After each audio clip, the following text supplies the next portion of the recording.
Guys, अब मैं react करने वाली हूँ on Dhurandhar 2 ending and post credit explained by Flickverse sorry. तो मेरे को तो समझ में आया, बट चलो एक्सप्लेन्ड में ऐसा कुछ अलग वे में कुछ नजरिया देखा होगा तो पता नहीं, तो रिएक्ट करने के बाद बात करते हैं। So friends, welcome to my channel नखरे वाली मोना। और अगर आपने मुझे अभी तक सब्सक्राइब नहीं किया होगा तो please do subscribe my channel. So let's go. Dhurandhar the revenge actually अपने नाम को पूरी तरह से जस्टिफाई करती है, क्योंकि इतनी सारी डिटेल्स के बाद तुम्हें ये समझ में आ जाता है कि रिवेंज तो था, लेकिन उसके आगे का क्या, मतलब आखिरी में जो कुछ भी हुआ, क्या उसके बाद हमें एक्चुअली में पार्ट 3 देखने को मिलेगा भी या नहीं। एक एक करके एंडिंग और उसके आगे जो कुछ भी हुआ उन सारी चीजों के मेरे दिमाग में भी ये सवाल आया था पार्ट एंडिंग एक्सप्लेन के कैरेक्टर वाइज फैशन में। तो सबसे पहले शुरू करेंगे मेजर इकबाल के साथ। अर्जुन रामपाल ने फैबुलसली पोर्ट्रे किया मेजर इकबाल के कैरेक्टर को, जो काफी ज्यादा इंटरेस्टिंग था। और अगर मैं इसको रियल लाइफ मेजर इकबाल से कंपेयर करने की कोशिश करूं तो बहुत ज्यादा कुछ है नहीं। इस मूवी में ये एक डायलॉग बोलता है जो इसको इलियास कश्मीरी से ज्यादा रिजेंबल कराता है। इनफैक्ट इसका लुक भी उसी के जैसा लगता है। लेकिन फिर मैंने इसके ऊपर थोड़ा और रिसर्च करने की कोशिश करी एंड आई फाउंड आउट कि जो 26/11 का पूरा मैटर हुआ था ना, उसमें इलियास कश्मीरी नहीं बल्कि मेजर इकबाल नाम का एक बंदा इन्वॉल्व था, जिसके बारे में बहुत ज्यादा कुछ पता नहीं। ये इन्फॉर्मेशन बेसिकली डेविड हेडली के इंट्रोगेशन से मिलती है, जिसने बताया था कि जो 26/11 के अटैक्स हुए थे उसमें मेजर इकबाल नाम का एक बंदा सब कुछ हैंडल कर रहा था। और हालांकि उसने वर्बली इस चीज की थोड़ी बहुत इन्फॉर्मेशन दी है, लेकिन ना तो कोई उसके विजुअल्स है ना ही फोटो। तो इसी वजह से मे बी धुरंधर के मेकर्स ने जो अर्जुन रामपाल का लुक है वो इलियास कश्मीरी के ऊपर रखा हुआ था। इस पार्ट में हमें उसका और थोड़ा सा बैकग्राउंड पता चलता है कि उसके पिताजी जो थे उनका नाम ब्रिगेडियर जहांगीर था, जो कि 1971 के इंडो पाक वॉर में इन्वॉल्व थे। एंड इकबाल के अकॉर्डिंगली उसके पिता ही थे जिन्होंने उनकी पाकिस्तान आर्मी वगैरह को धोखा दिया सीक्रेट्स को लीक करके। एंड पार्ट 2 के एंड में इसको भी वही आयरॉनिक एंड मिलता है जो हम सब लोग बहुत लंबे टाइम से देखना चाहते थे। Ever since I actually saw that torture वाला पूरा सीन पार्ट 1 का, I wanted him to die that brutal death जो उसको मिली है। आई वुड से कि सेटअप बहुत ही बढ़िया किया गया वो जंजीरों के साथ में, जो कि रणवीर सिंह को ऐसे पूरा जकड़ लेता है। And Ranveer uses the same move जो उसको आखिरी में क्रेडिट्स के टाइम पे ट्रेनिंग के दौरान यूज करते हुए दिखाया है। मतलब वो पीछे से जंप करके आता है, फिर एक अपर कट मार के उसको गिराता है। और फिर वो जो टांग काटने वाली चीज थी भाई, शेफ्स किस। एंड उसमें जो आदित्य धर ने पीक डिटेलिंग दी हुई थी ना कि दूसरी जो टांग है वो कट चुकी है लेकिन उसके शरीर से अलग नहीं हुई है, मजा आ गया भाई देख के। खैर, तो यहाँ पर मुझे कुछ बताने की जरूरत नहीं है, ही क्लियरली डाइड और अब वापस नहीं आ सकता। लेकिन ऐसे कैरेक्टर्स का ना कोई फेस नहीं होता। वो कहते हैं ना कि एक मेजर इकबाल मरेगा तो 100 मेजर इकबाल खड़े हो जाएंगे। तो this is how this entire machinery works. लेकिन चिंता की कोई बात नहीं है, क्योंकि उन्हीं सरों को काटने के लिए तो अननोन गनमैन हाजिर है। स्पीकिंग ऑफ विच, इस मूवी का एक बहुत ही बड़ा और इंपॉर्टेंट पार्ट था अननोन गनमैन। अननोन गनमैन को ऐसे समझ सकते हो कि ये बहुत सारे स्पाइज हैं जो इंडिया की तरफ से and they are basically killing machines Jaskirat की तरह, जो अपने सुपीरियर के ऑर्डर्स पे चीजों को एग्जीक्यूट करते हैं या फिर लोगों को। इनके कोई नाम नहीं है, इनकी कोई बैक स्टोरीज नहीं है, और इनके परफेक्ट एग्जांपल्स हैं आलम भाई और जमील जमाली। जमील वाले ट्विस्ट पे तो मैं आगे आऊंगा, लेकिन फिलहाल के लिए तुम इतना मत बताओ ये सारे ट्विस्ट को। आलम और जमील इन दोनों के नाम, असली नाम नहीं बताए गए, पता चल जाएगा, नहीं बताई गई। This is actually who unknown gunmen are। तो हमजा की लिस्ट में काफी सारे नाम होते हैं जिनको एक एक करके मूवी में एग्जीक्यूट होते हुए दिखाया गया है, जिसमें से एक बहुत इंपॉर्टेंट सीन था जहां पर हम अब्दुल रहमान मक्की को हार्ट अटैक से मरते हुए देखते हैं। ये रियल लाइफ में हुआ था सन 2024 में, और इस काम को अंजाम देने वाली जो कैरेक्टर दिखाई गई है उनको यामी गौतम ने प्ले किया है, जिसकी नेम प्लेट पे शाजिया बानो लिखा हुआ था, which was a very good reference to अभी जो रिसेंटली हक मूवी आई थी, क्योंकि उस मूवी में इनके कैरेक्टर का यही नाम होता है जो यामी गौतम ने प्ले किया था। I guess Aditya Dhar likes to reuse names for references and Easter eggs। फिर इसके बाद भुट्टोवी को भी इंसुलिन के ओवरडोज के साथ में मार दिया जाता है। तो ये जितने भी एग्जीक्यूशंस हुए हैं ना, ये एक्चुअली रियल लाइफ में भी हुए हैं। ये 2023 2024 के आसपास बहुत सारे अननोन गनमैन ने ऐसे एग्जीक्यूशंस को पाकिस्तान में कैरी आउट किया है। इसके बाद हम लोग आते हैं मूवी के एक बहुत बड़े प्लॉट पॉइंट पे, जो हम बहुत लंबे टाइम से गेस कर रहे थे, and it is Bade Sahab. He turned out to be Dawood Ibrahim, जिसमें कोई सरप्राइजेस नहीं थे। जो चीज ने मुझे सरप्राइज किया एक्चुअली वो था कि उसकी हालत जो मूवी में दिखाई गई है, रियल लाइफ में दाऊद इब्राहिम के साथ क्या हो रहा है किसी को भी नहीं पता। लोग जानते पता ही नहीं, और वो मूवी में ऐसे दिखाया है। काफी लंबे टाइम से उसकी कोई पब्लिक अपीयरेंस नहीं है, तो इसी वजह से लोग सोचने पे मजबूर हो चुके हैं कि कहीं ना कहीं या तो वो मर चुका है या फिर अगर जिंदा है तो बहुत ही खराब हालत में, जो हम इस मूवी में देखते भी हैं। एक चीज और भी काफी इंटरेस्टिंग लगी मुझे कि उसकी हालत इतनी खराब है, लेकिन फिर भी वो टेरर अटैक्स को ऑर्गेनाइज करके गवर्नमेंट्स को कंट्रोल करना चाहता है, इलेक्शंस को कंट्रोल करना चाहता है।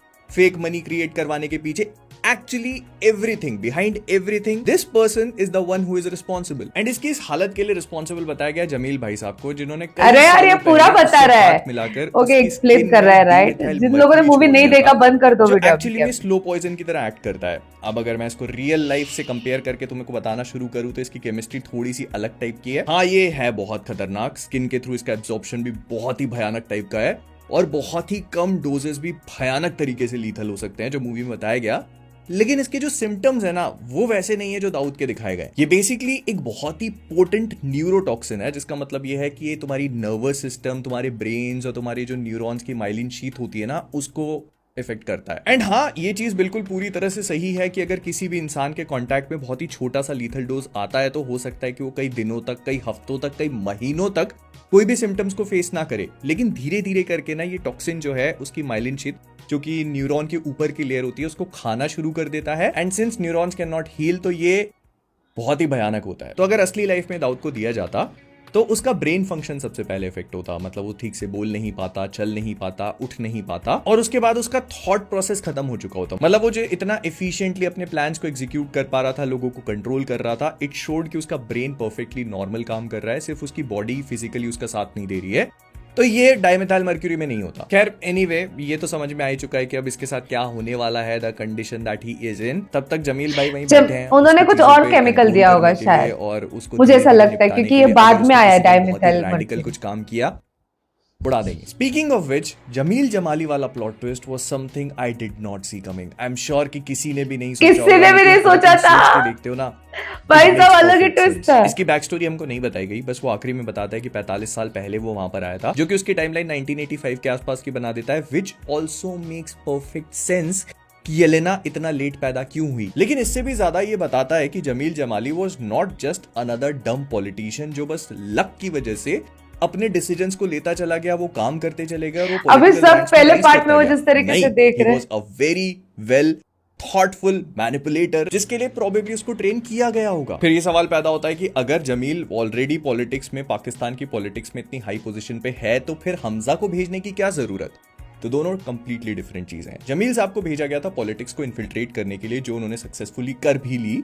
हमजा ऑपरेशन धुरंधर का पार्ट है, जिसका मतलब ये है कि वो एक किलिंग मशीन है जिसको लियारी की गैंग्स को इन्फिल्ट्रेट करने के लिए भेजा है, मोस्ट लाइकली जमील साहब के कहने पे ही। तुम्हें अगर फर्स्ट पार्ट याद हो तो वहां पर अजय सन्याल खुद बोलते हैं कि लियारी की जो गैंग्स हैं वही आईएसआई और टेरर फंडिंग के लिए यूज करी जा रही है। तो वो इन्फॉर्मेशन उनको कहां से मिली? जमील से। और जमील अपनी खुद की इतने लंबे टाइम में क्रिएट करी हुई पोजीशन को सैक्रिफाइस करे बिना इस चीज को खत्म नहीं कर सकता था।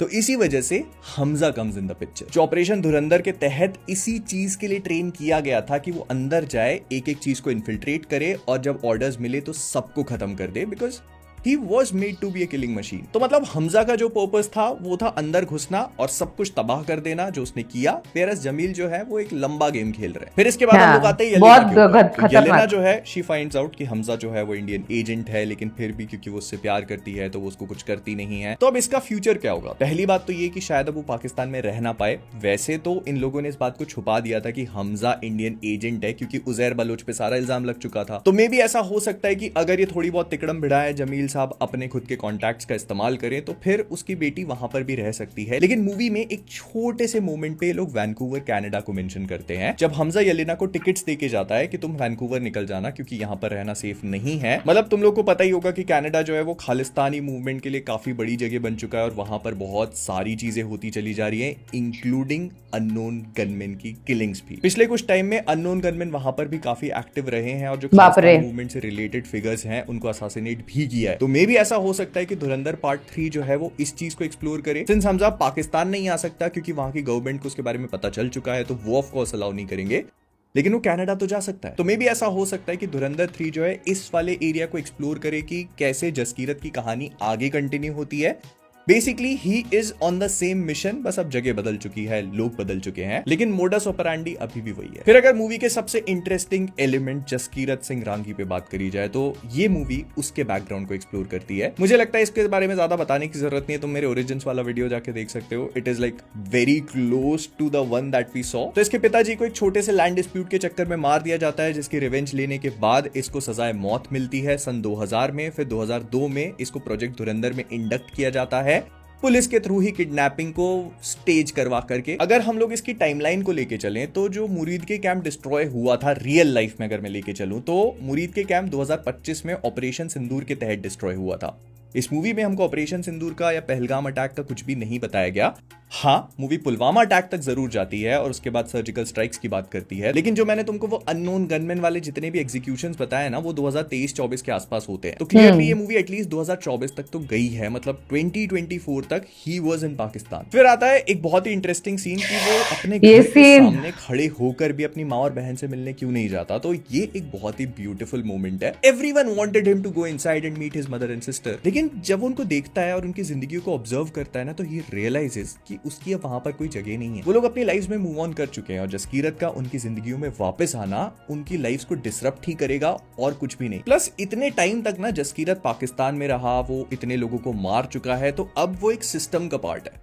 वो एक शांत जिंदगी नहीं बिता सकता कि अपनी माँ और बहन के साथ खेतों में काम कर रहे हैं, रिटायर हो चुके हैं और अब गन वायलेंस इन सब चीजों से मेरा कोई लेना देना नहीं है। That is not Jaskirat Singh Rangi. उसे समझ में आता है कि जितनी जरूरत उसकी माँ और बहन को उसकी है उससे कहीं गुना ज्यादा उसके देश को है, और इसी वजह से हम लास्ट शॉट देखते हैं जहां पर उस स्विमिंग पूल के अंदर बैठा हुआ है, जिसका मतलब ये है कि इसने ऑपरेशन धुरंधर की जो ब्लैक साइट है वहां पर फिर से ज्वाइन कर लिया है और मोस्ट लाइकली या तो ये आने वाले कैडेट्स जो हैं उनको ट्रेन करने का काम करेगा या फिर अगले मिशन के लिए तैयार हो रहा है। फिर इसके अलावा कुछ छोटे मोटे लूज एंड्स भी हैं, जैसे कि वो ऑफिसर जिसने हमजा के बारे में सब कुछ पता लगा लिया था और उसे पूरा यकीन था and he was the one जिसके पास सारे सबूत भी थे, उसका क्या हुआ? तो इसका जवाब हमें क्रेडिट्स के सबसे एंड में मिलता है कि इसको पागल घोषित करके बंद कर दिया गया। उजैर बलोच क्लियरली एक बहुत बड़े स्कैम का पार्ट बन गया, मतलब उसकी बन गया वो, ओह माय गॉड, नहीं हुई थी तो अब हो चुकी है क्योंकि उसके ऊपर अब इंडियन स्पाई होने का दावा लग गया था और ये रियल लाइफ में हो चुका है। उजैर बलोच को इंडियन स्पाई का ठप्पा लगाया जा चुका है, लेकिन रिजवान अभी भी पाकिस्तान में ही है। तो क्लियरली वो जो अपना अननोन गनमैन वाली चीज है उसको कैरी आउट करेगा, जो उसको सुपीरियर इंस्ट्रक्शंस देंगे कि इसको निपटाना है उनको निपटाता जाएगा। एंड इसी चीज को आदित्य धर चाहे तो पार्ट 3 में ट्रांसलेट कर सकते हैं, लेकिन आई एम श्योर कि आदित्य धर इसको बनाने से पहले थोड़ा टाइम लेना चाहेंगे। हो सकता है कि वो किसी और प्रोजेक्ट पे काम करें और he might just want to wait more, ताकि रियल लाइफ में अगर कोई बड़े इंसिडेंट्स होते हैं तो धुरंधर पार्ट 3 में उनको इंक्लूड कर सकें और स्टोरी के साथ बेटर कुक कर सकें। लेकिन अगर ऐसा नहीं भी होता है ना तो जियो स्टूडियोज वांट टू मेक धुरंधर 3, तो एटलीस्ट मुझे लगता है 2029-30 तक हम लोगों को वेट करना पड़ेगा इसके लिए। हो सकता है कि धुरंधर 3 जसकीरत की कहानी को कनाडा में कंटिन्यू करे, जहां पर मैंने जो खालिस्तान मूवमेंट वाली बात करी थी वो हो, या फिर ये भी हो सकता है कि किसी नए एक्टर के साथ नई कहानी को शेप दिया जाए जो उसी यूनिवर्स में ऑपरेट करेगी, मतलब एक और अननोन गनमैन जो पाकिस्तान के गैंग या फिर दूसरे शहर को, वहां की पॉलिटिक्स को इन्फिल्ट्रेट कर चुका है या करने की कोशिश कर रहा है, and then he carries out the same thing. But तुम सोच के देखो, अगर तुम यही सेम फॉर्मेट पे बहुत जल्दी जल्दी मूवीज देखते जाओगे ना तो तुम भी बोर हो जाओगे। इसीलिए आई फील कि आदित्य धर जो है वो अपना टाइम लेना पसंद करेंगे पार्ट 3 के साथ में, ताकि वो कुछ और डिफरेंट और बेटर और फ्रेश कुक कर सके। खैर, मैं मिलता हूं तुमसे अगले वाले में। तुम बताना तुम्हें क्या लगता है। नाइस, सब्सक्राइब मत भूलो। 5 लाख कब से नहीं हो रहे भाई, कितने महीने, कितने घड़ी भी नहीं, कितने महीने निकल गए। कर दो यार, इतना अच्छा एक्सप्लेन किया उन्होंने, कर दो। बट जिन लोगों ने मूवी नहीं देखी था उन्होंने ये वीडियो पहले ही स्किप कर देना चाहिए था, क्योंकि आपको सारी चीजें सस्पेंस इसमें जब पता चलेगी तो कहीं ना कहीं आप, जैसे मेरा एक्सपीरियंस था जब मैं थिएटर में देखी थी, ये कैसे, मतलब पता है कुछ ऐसे सस्पेंस बाहर आ रहे हैं, कुछ ऐसी चीजें हो रही है, कुछ ऐसे घटित हो रहे हैं सारी चीजें कि जहां पे आप पागल हो रहे हो कि ये मैंने नहीं सोचा था, ये मेरे दिमाग में एंड तक नहीं आया, ये कैसे, पता है आपको ऐसे शॉक होने वाली चीजें होती है। तो अगर आप पहले यहाँ वहां से ट्विटर पे पढ़ोगे वीडियोस, तो मेरा स्पॉइलर विदाउट स्पॉइलर वाला रिव्यू था, बिल्कुल भी मैंने उसमें कुछ नहीं बताया था। बट कहीं और कुछ ऐसे स्पॉइलर वाले रिव्यू देखोगे क्योंकि आपको एक्साइटमेंट ज्यादा हो रही है या कुछ इस वजह से आप कुछ ऐसा करोगे, तो फिर आप बोर हो जाओगे फिर थिएटर में, because you know already the twist, right. आप उसमें शॉक ही नहीं हो जाओगे, तो इस वजह से लग रहा। एंड पार्ट 3 का there was no hint actually तो मुझे नहीं लगता पार्ट 3 हो रहा है या नहीं हो रहा है, अगर हुआ तो क्या क्या दिखा सकते हैं, बट एक अच्छा खासा टाइम लगने वाला है पार्ट 3 बनाने में, ये तो समझ में आ गया। बट जो देखा और जो 4 घंटे मुझे बिठा के रखा मेरे जैसे इंसान को एक सीट पे, ये बहुत बड़ी बात है। I enjoyed it thoroughly. वो सीन जो मम्मी वाला जो सीन था घर के पास वाला, वो वाला भी बहुत डेप्थ के, रणवीर सिंह ने फाड़ दिया अपने एक्सप्रेशंस के साथ, बोलते ना अनदर लेवल सारी चीजें। ओके, तो मैं एक्चुअली एक्सप्लेनेशन उन्होंने सही किया, जो बोला है वो भी सही है। मेरे को क्या पता है आपको तो बहुत सी चीजें पता चल गई, बट मैं बोलते बोलते क्या हो जाता है, बहुत सी चीजें मैं बता सकती हूँ जो सस्पेंस है, जो नहीं बताना चाहिए, जो मूवी के अंदर ही आपने देखना चाहिए, इसलिए मैं अब वो थोड़ा बहुत तो बंद रखना चाहूंगी, बट ये एक मास्टरपीस है। अब जाओ और थिएटर में ही देखना, सस्पेंस पहले जानने की कोशिश प्लीज मत करना। ये था मेरा रिएक्शन, जितना हो सके लाइक कमेंट शेयर से भर दो गाइस, हो सके तो सुपर थैंक्स भी देना, मेरे चैनल के ग्रोथ के लिए हेल्प हो जाती है। बाकी परत मियाले चा बाय।